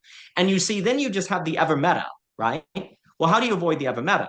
This is where the encounter of the other is a big deal because the other is the one who can surprise you with that which you otherwise would not think, and otherwise you're just stuck forever in the meta, the ever yeah, meta, right? And so the encounter with the other becomes very, very, very important. For me, what I heard you saying that and please correct me if I'm incorrect, there's a way in which, I guess, a way I've thought about it, and I think, that I've thought about it in Protestantism notably, is that the church doesn't know how to make saints. It doesn't know how to make sense. And it would also seem as if the only way to actually help a person is to help them be a saint, right? Like anything short of that isn't ultimately helping them, right? yeah, So we have to figure out how to make saints. Now, of course, Protestants are uncomfortable with the word saint. I mean, another way I always love Bonhoeffer, and he talks about how something that's hurt Protestantism is the cheap grace versus the costly grace, right? So what would it mean to have a doctrine of grace that is helping people be sanctified in a manner that is in service of a community? And to me, like I resonate very strongly with the idea that the church doesn't know how to do that. Now, if you want to argue, well, you can't know how to do that because that's ultimately kind of the work of God or it's the movement of the Spirit. I think I'm allergic, and I think I'm allergic to explanations that say something like we can't know because you can't know, right? Well, that's a form of knowledge, right? I think I like Flannery O'Connor's idea of mystery, which is the idea that the more you know, the more you find there's left to know. I think there will always be an excess. Like we'll never entirely, map isn't the territory, we'll never entirely know what makes a saint. But that doesn't mean we can't make better spaces that increase the probability of somebody having an encounter of the Holy Spirit that yeah, then changes them. I sometimes, I love how you were speaking about the chairs and space making. I do think that Christians and space making go together a lot more than is often realized because a space is a blend between the material and the ideal, right? It's an incubator.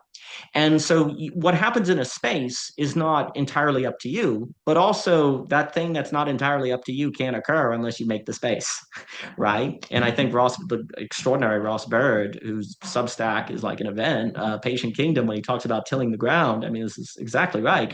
And also a space is where you get the blend between unveiling and inclusion. If you unveil too quickly, you destroy people.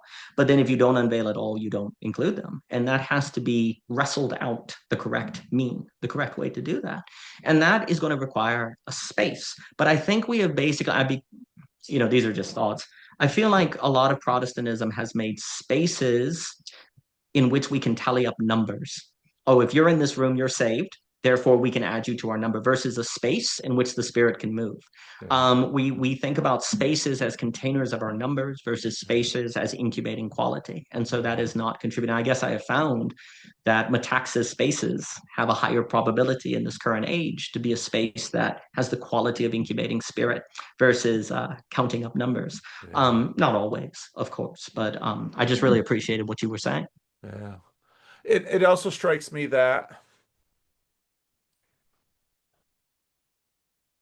I've often made the observation that the the saints that I've met in my life almost always have a high degree of suffering in their stories. When um, part of what's happened in modern surgery is that it used to be that if you did open heart surgery, they slit you open from here to here. Now, increasingly, they're, putting in a little incision and getting a little robot in there and doing the thing and coming out because they realize that a big part of the healing is the breaking of the skin. But Christians have long also noted that so much of our healing sometimes requires a breakage and a suffering. And I Tim Keller had this great story where he was in Virginia, the church before he went to New York, and he was visiting a sheep farmer, and that if you're a sheep farmer, you're going to dip the sheep to get the parasites off the sheep. You grab that sheep, and then, these animals, they have eyes and they have faces, and that sheep looks up like, "What are you doing to me?" And you do this, you take your children in for vaccinations or to the doctor. And I remember, my youngest child, uh, taking him in for a vaccination. And he was old enough to realize the set and setting of this. And he's sitting on this table and he sees the nurse come in with this needle. And he looks at the needle. He looks at me. Is like, "You're going to let this happen to me?" Indeed, I am. And so, of course, part of part of what's so absolutely foundational in the Christian story is, of course, the connection between suffering and healing. By his stripes we are healed. The church looks back at Isaiah and says, right there in this huge corpus of Isaiah, by his stripes we are healed. What prompted, what prompted a phrase like that? And as a pastor, you often see that John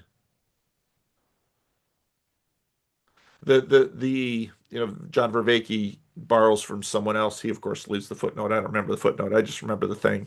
The smooth. We want, and you're a father of four, we want our children's lives to go smoothly.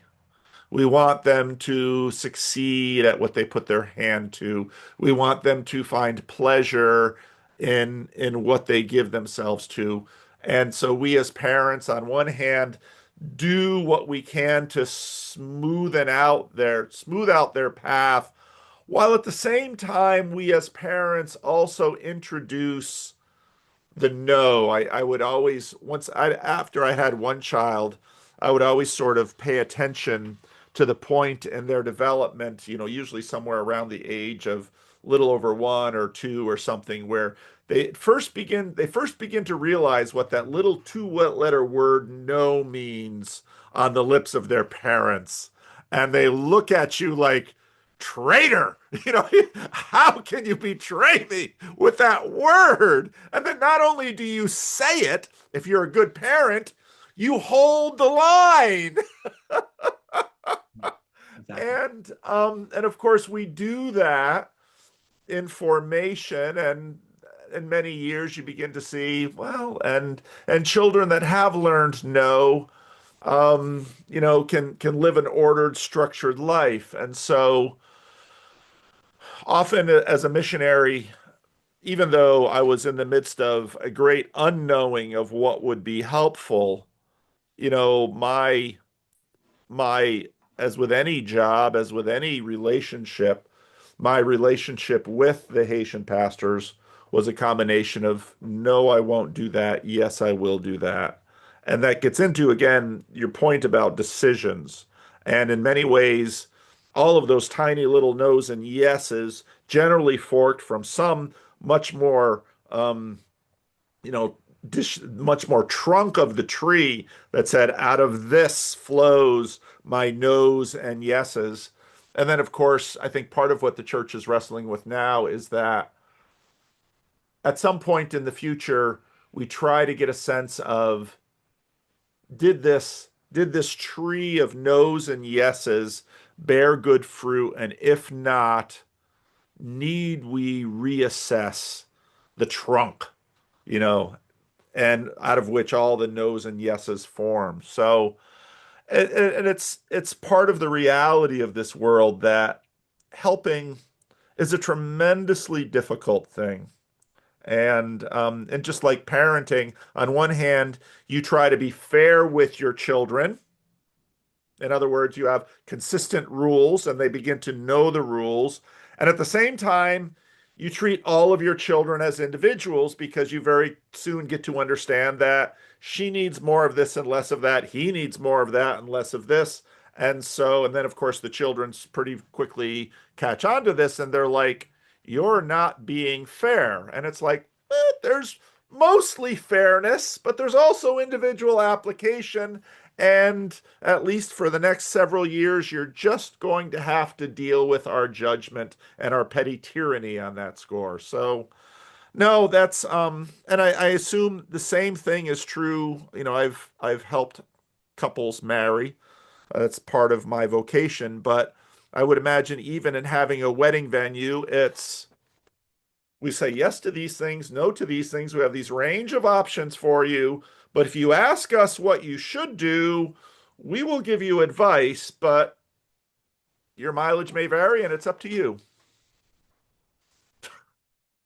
100%. You try to design the space where as many questions can be answered by the space, by that. So you design it by that way, and the rest you have a contract, and then you have individual judgment, and you have to have all three. And actually, funny enough, I would argue that that inability to think all three of those dimensions is part of the political problem of our day. To look Yeah. kind of a bigger picture. I think also what you said, there's a few things. First, yeah, with the kids you have to judge each one, right? Like for Aristotle, justice is fittingness of the mean, like what is fitting for this child. We have a notion of justice as equality. The problem is equality is fungibility, and you get into trouble. Equality of the law is different from justice. Like you need equality of the law to have a stable environment to discern the mean and thus create justice. But when equality of the law becomes equality of justice, you can get some issues.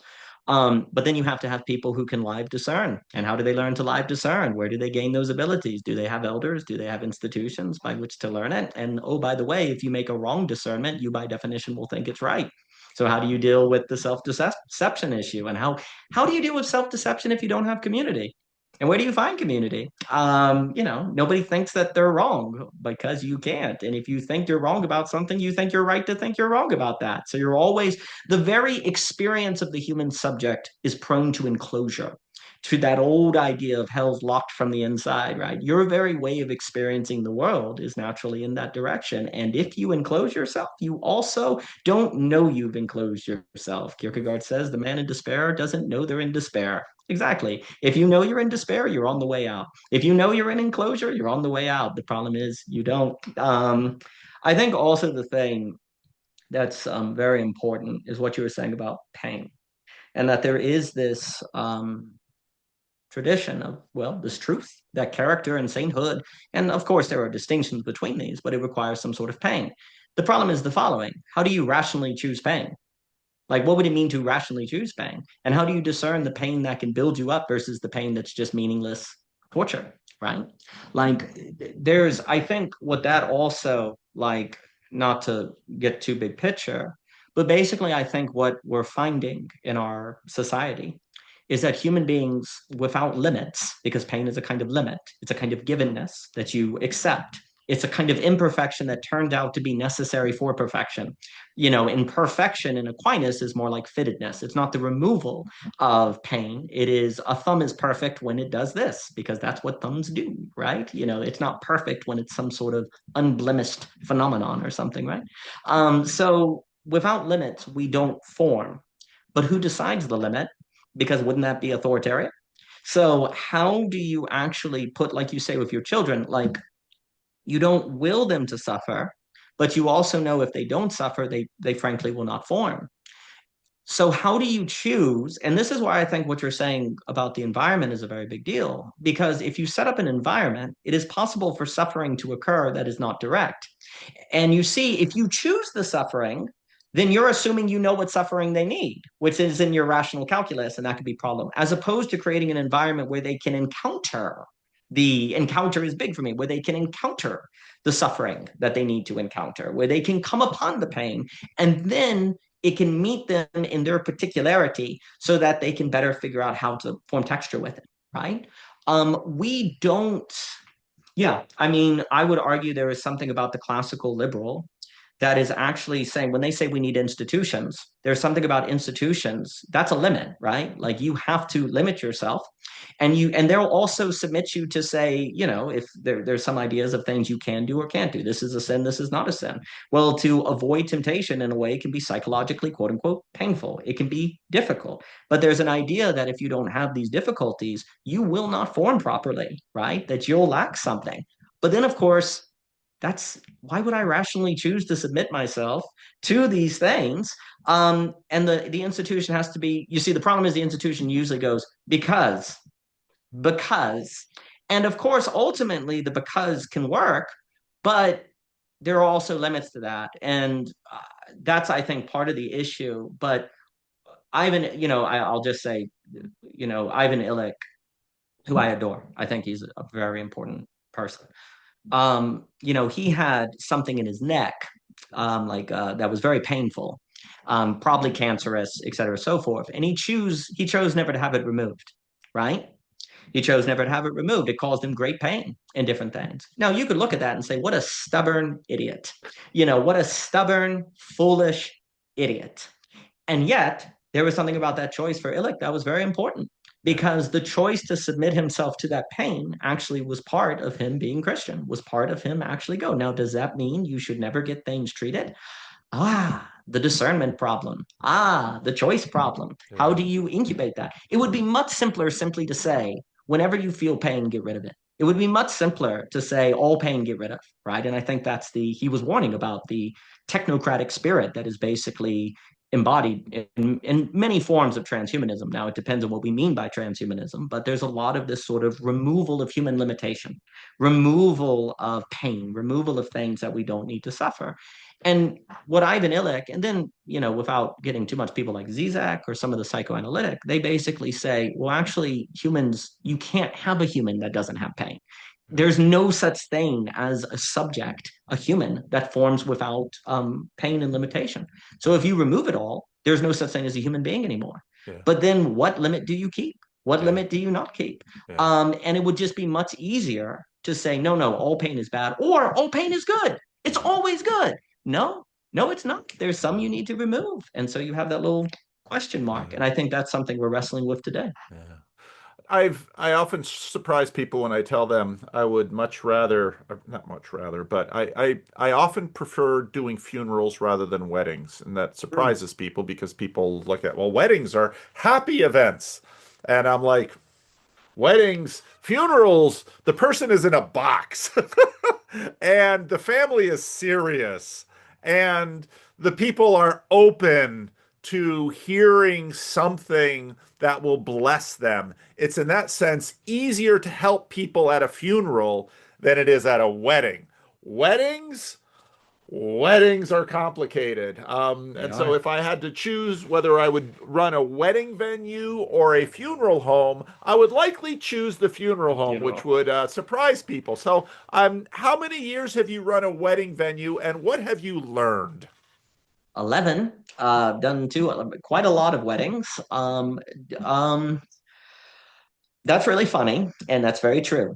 Weddings in the background of the wedding can be more stress or more kind of chaos or different things like that than anything. First, weddings bring out what is there. It doesn't create anything new. A wedding is going to bring out what is present. So it is not going to change anything, which means if your fundamentals are not in order, the wedding will not change your fundamentals. Like that means you need to have those things taken care of. Very, very often, although we tend to focus on the big events are simply the showcasing of the small actions and work along the way. We pay way Mm. too much focus on the big events and not enough on making dinner on a Friday at 4 a.m. 4 p.m. Well, actually, there can be times that the kids are up. But like the small things are the invisible things, the small things are the truth, and the big events simply bring them out. And you could say one of the things that that you can see in the big event is the efforts of the repression, actually, to hide. Like what you want to pay attention to is what is not said, what is avoided. And those tend to be on full display during the big events. So you want to, and you'll see that. And there's tragedy in it. So also, too, I would say that it is very important that an event have some sort of, I want to say, kind of vertical, Kierkegaardian vertical, that it is not merely a party, but it has a certain ritual to it. If it is just a party, then people come to be crazy, and at the end, people are unhappy because someone threw a chair at someone or got drunk, and now people are upset. But if there's some sort of at least binding ritual, which you could say the Eucharist in many respects, and those things go together, well, then you get the right proportion, I want to say, between party and observance, right? Because if you go too far on the party side, it actually isn't even a good party. But if you go too far on the ceremony side, then it's stale and bland, right? So it's really important to have that. Also, too, um, worry is not a good return on investment. Worry is not, there's this old, I can't remember, there was an individual who said that worry is always quote unquote irrational, because if you worry about the bad thing and the bad thing happens, you suffer twice. If you worry about the bad thing and it doesn't happen, you suffer once. If you don't worry about the bad thing and it happens, you suffer once. If you don't worry and it doesn't happen, you don't suffer at all. Therefore, there is no situation in which worry is justified, right? Because worry is infinite. You can always come up with a scenario that could happen. And worry makes you forget the difference between probable and possible. That's what worry does. That's why it's such a torture. Is you can't tell anymore between possible and probable, right? And you can always come up with stuff to worry about on the wedding day. And that also tends to be the other issue is if you see worry come up when you're putting together big events, then there's something you need to be addressing and taking care of on Wednesdays at 3 p.m. Right? Like because worry is self-enclosing, right? I think there's $1 million question of the difference between wisdom and fear that actually I think needs to be meditated on strongly and is very important to think to make good decisions. But worry, let me put it this way. I've never had an event out of all the countless events we've done where worry added anything, where it helped. All worry has ever done is been neutral or bad. It has never been, oh man, I'm so glad we worried about that, right? Oh, that's good. No, so don't worry. Like if you don't get expertise, think be prepared, right? Like worry and preparation kind of correspond, right? Like Yeah, negatively. Like if you're yeah. prepared, you don't worry. I Also don't spend a whole lot of money. Don't do that. It doesn't like there's a certain, I guess the last thing I'll say is there's not spending enough money, which makes it no good. But there's a certain port where the line curves and it just does this, like where you just don't get any return anymore on spending an extra $100. It's like it's probably in the 10K to 20K. It flattens out at a certain point. That's that. Don't keep thinking you'll make it better by spending more. That's true. Um, it strikes me that a wedding venue, I don't know if you've done any work on the history of that, but of course, weddings usually happened in churches. And if you're Roman Catholic, and Orthodox, I think it's even more rooted. It tends to be the unchurched and the Protestants. And again, Protestants will a lot of Protestant space. I visited a mega church in Alabama when I was there recently, and it's just basically what a lot of Protestants are building for their mega churches are black box theaters. That's what they're building, and I think for that reason, people are looking to wedding venues. Have you done much reflection on the wedding venue again? And this gets back into again your sort of your liminal existence here. You're not a pastor pastoring a church. You're running a wedding venue, and I assume the people bring in their own. I mean, who do the I've also seen people, they don't want to have a pastor, so then they have a friend do the wedding and they make up the ritual themselves. So, well, being a Christian and obviously a very thoughtful Christian, understanding some of the history of this, how do you feel about having a wedding venue? A great question. I would say the majority of people do bring their pastor from church, that the majority of people in this particular area are going to be church involved, Liberty University, people like that. Definitely, we do things where people get married at the church and they also get married at the venue and different things. I mean, they'll have the reception at Right, the venue on right, different things. right. Because I do have that sort of idea that all things in creation, if rightly ordered, can participate in the divine, that can participate in God, that the fact that the venue is not a church is not fundamentally problematic. Um, I I don't necessarily think that necessarily is going to counter. Let me put it like this, I guess I want to say. There is absolutely a risk in it because you're moving people away from the institution and you're doing that sort of you're making it more individual or different things, right?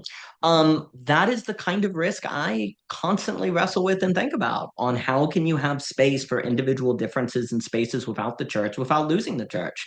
That is something I am constantly concerned. Like this, estuary, I'm sure is the exact same thing, right? How do you have church adjacent that doesn't become church replacement? Can I say I have all the answers? No. Can I say that I think there's a lot of people that indeed are looking to have wedding venues, that are looking for wedding venues. There are demands for it that people want to do it. So there's an opportunity there. Um, is it potentially a threat? To people being involved in the churches, yes, it can be. But I also think avoiding that threat is not the answer right Yeah, now. yeah. That's not to do. So that's absolutely a tension. I don't have all the answers for it, but it is also the tension that I want to dwell in and wrestle with. Certainly, I would hope that in the experience of the way that we have weddings at our venue, it becomes a glimmer of a sense of a deeper and I want to say more beautiful form of life that would then open them up to a mystery that may guide them into the church. Because I guess I want to say too is there's a lot of people that come to weddings that happen at a venue that may not go to a church or may not Yes, stay at the church and might not yes, be involved. And those people, if they come to a wedding and then it indeed we're having a Christian ceremonies, not, you're having these Christian ceremonies, you're having these emphasis on then it can be a kind of what is this? It creates a question mark that may lead them along the way. In the same way, I think that's generally the question of church adjacency. Like, can church adjacency be a space that people would enter that otherwise would not enter, that then makes them see something they then can't unsee, that once they've seen what they can't unsee will then live in them. And there are possibilities there now that otherwise would not have been there. yeah. Like, because that, you probably heard me talk about it. Like, it was important for us with Unoya that people didn't look at the building and say that's a church, therefore it's not for me because I don't go to church, right? Because many people will judge by simply the architecture if that is a place they will go to or not. Well, we didn't want to have any of that kind of signaling to people. But then, of course, some Christians would be like, well, then you're ashamed, right? You're ashamed of it, actually. No, you're not ashamed. You're simply not trying to self-select people out of entering who in entering may see something they didn't couldn't see that will open up possibilities. So that's a kind of way I think about it. Okay. Okay. Well, that's really helpful. Um, my wife and I, one part of our fantasy is actually to there right now in California, there's plenty of wineries for sale because California has it's boy the natural business cycle goes. Everybody's making money making a winery, so more and more and more and more wineries until you find, and then Gen Z comes along. It's like we're not going to drink alcohol, and all the wineries are like ah. So my wife and I sometimes fantasize about Exactly.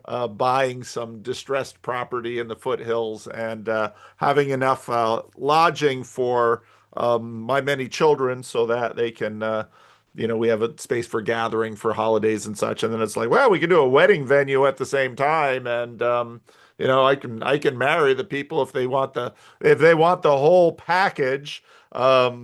But actually, that'd be a little problematic in terms of the Christian Reformed Church, but not the state of California. Oh, someone's looking for me.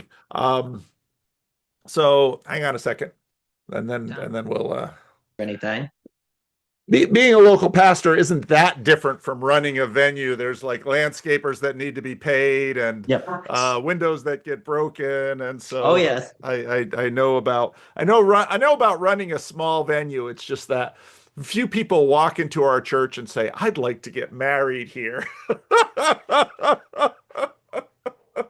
So I've got to land the plane. Apparently, I have a computer to repair today, which wasn't on the menu. And so I've very much enjoyed. I knew we were going to have a good time talking together. That was pretty obvious to me. And I hope that we can talk again. And I'm really glad for your presence here in the corner. And I love how the spirit with which you've jumped into live streams and are blessing people. Anything you wanted to talk about that we didn't talk about? I really appreciate you voicing just what you think is kind of like a central tension. I think that's very important. I mean, certainly I'm down to discuss anything. I do this tension of I think about a lot on liberalism good, liberalism bad, institutions, how you maintain them. I think about like I think we haven't thought like I've been kind of obsessed and suddenly obsessed. Like the tension between like Murray Rothbard, Hayek, but Kirk. We often speak about these people all together, but they're very different. And what exactly they argued over in the fine distinctions Hmm. were a very big deal. Like, so for example, Hayek said without tradition, and he was big on me with the whole truth and the rational thing, like with the localized knowledge problem, without tradition, we're doomed. But then Russell Kirk is like, but you have no metaphysics basically to defend tradition. Like you're not part of a church or anything, right? And then Rothbard is like, we don't need tradition. We just need individual rights and property and different things, right? And so Hayek is a very interesting figure because I think he recognized in the Constitution of Liberty with the libertarians, and there's also issues too, and I won't go on and on this. Like a lot of libertarians claim Hayek, but I would actually argue that Hayek is not really libertarian. Like he is and he isn't. The classical liberal in general, and actually what I will say, the classical liberal is the case study because they often consist of people who acknowledge the need for institutions but don't know how to join them. Like a great example is old Jordan Peterson. He understands the need for the church, but he can't join one. Roger Scruton was the same. Hayek was agnostic. George Will, for a lot of his life, wasn't Catholic, and then he joined Russell Kirk eventually because it's like the only way we can do it is to actually join. But if you join one, you still have the problem of pluralism, and because like what classical liberalism basically, let me put it this way: classical liberalism says we require limits to function. Without limits, we don't function. Okay, I would argue the libertarian says there are practical limits, but not technical limits. Perfect, we are practically limited by our locality, but the individual is not theoretically limited. Whereas in the command economy, there's no meaningful distinction between abstract knowledge and local knowledge, and that's where you get your Comte and all of that different stuff. I think basically the Comtes of the world are gone. We don't really have any of those. Well, you could argue Palatine and different things might change it, but that would be a larger subject. The China model that my beloved Michelle Bowens will look at and talk about. We're basically now in a place where we recognize the need for limit, but but we can't we've been able, the classical liberal has been able to justify limiting the command economy on an epistemological problem, which is the local knowledge problem, which is the command economy can't know of what the local knowledge needs to function. But without a theology or a metaphysics, you can't keep the local knowledge problem from slipping into individualism. Because if you say, oh, so locally they can't know anything, but you know what I individually need, well, how does that work? So the local knowledge problem slips into individualism, and it then and the but so what exactly? So you need a metaphysic ultimately, but we don't have the appetite for metaphysics. And actually, I would argue this is where all of the talk of relations being real, Vervaeke, Planier, that's what's trying to return it. And I actually another reason I'm very bullish in this internet intellectual space is it's actually trying to think the problem of how to have a way to maintain the space of classical liberalism that doesn't slip into individualism, because I would argue that is the sweet spot. That is the mean that gives you the right balance between the individual and the community, but we've not been able to maintain it. And so Hmm. that's a lot of what belonging again for me is about. I suppose the last thing I'll just end with that I was going to say as just practical advice, because I was thinking about this that you were speaking to anyone in the TLC, like the other thing I think that for me, I would say like opens doors, believe in compounding.